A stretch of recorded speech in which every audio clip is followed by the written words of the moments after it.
Redshift have recently expanded their range of Shockstop Seatposts to cater for every type of rider.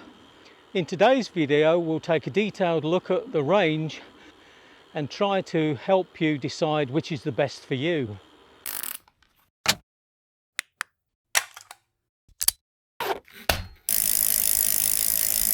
Most of you will know that I'm a real fan of Redshift products, and one such product has been the Shockstop Seatpost that I've now used for a couple of years, maybe more. It's fantastic. It really gives me a superb ride. But recently Redshift have updated their range. They're now calling it the Endurance range, and there are some changes. The Endurance model stays the same, and that model operates with just springs, whereas the Pro Endurance and the Pro Race are using things called elastomers as well as springs. The Endurance seat post, which has 2 springs, operates very, very smoothly and is great for the casual rider. It gives plenty of bounce, and when you hit a bump you can feel it gently bouncing. Sport riders don't want that, what they'd call pedal bob. Those riders would want something much more sophisticated. So to overcome that, Redshift have developed a system using elastomers. I've taken a detailed look at the standard Endurance seat post in a previous video, so I'll put a link to that above. But for the moment, we're looking at the Endurance Pro model. As usual, with all Redshift products, they come well packaged. And they also come with really detailed instructions, and this is important, this document, because it does contain information on the setup for different weights and so on. And this is one of the elastomers, and these form the main difference between the standard Endurance and the Endurance Pro. In all models, the springs and elastomers live inside the seat post, and to get at them on the Endurance and the Endurance Pro is just a case of unscrewing the red screw at the bottom, and then you can remove the components. And here you see we've got 2 springs. We have an outer spring and an inner spring, and it depends on the setup as to whether you need both springs. A lighter user will only need the outer spring. And depending on the rider weight, it depends on the type of elastomer you use. Now in this case, you'll see the red elastomer goes in first, and that goes for all weights. And then you'll put the combination of springs in, either the single spring for a lighter user, 2 springs for the heavier user. And then you will decide on the elastomer that you need.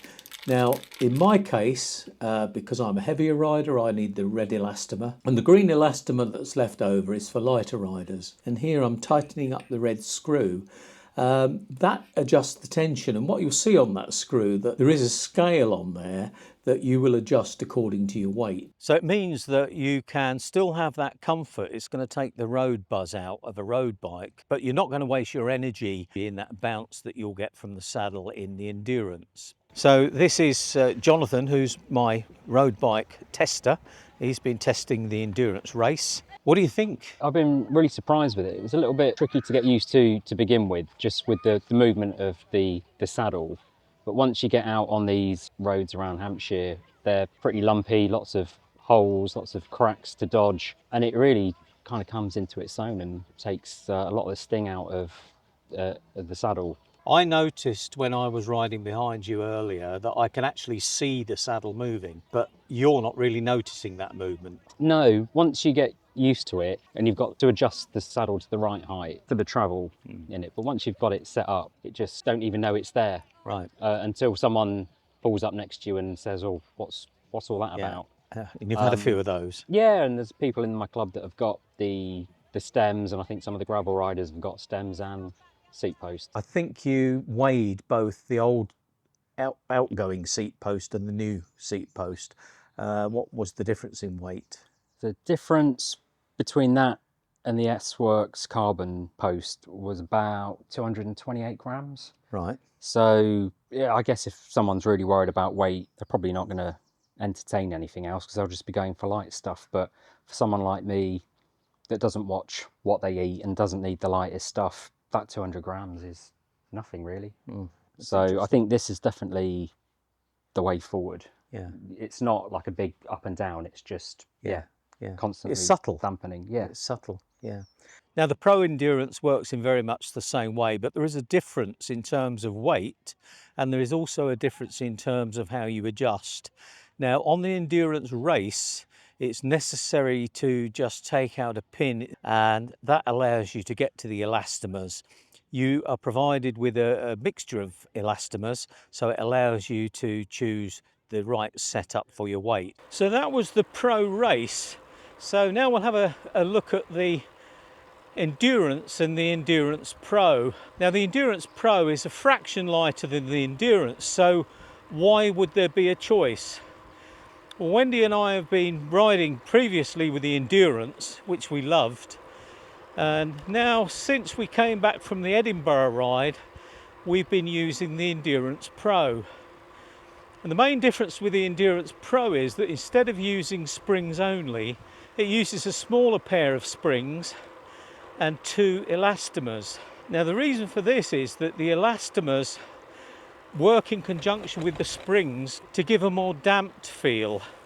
Now the reason you'd want that damping is if you're a sport rider, say you're a fairly competitive gravel rider or that type of thing, you want suspension, but you don't want the pedal bob that comes with it. So this is where the Endurance Pro provides that benefit. Now Wendy and I are not competitive in any way, so the Endurance would still suit us. But we've been riding with the Endurance Pro for the past few weeks, and I'll ask Wendy, what do you think, Wendy?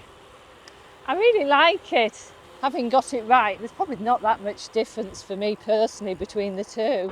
What Wendy means by get it right is that because she's under 60 kilos, the saddle wasn't giving her the amount of suspension that she likes. So all we did is have a chat to Redshift, and they said, yes, you can put the green elastomer in place of the topmost red one. So that gave a green at the top, green at the bottom.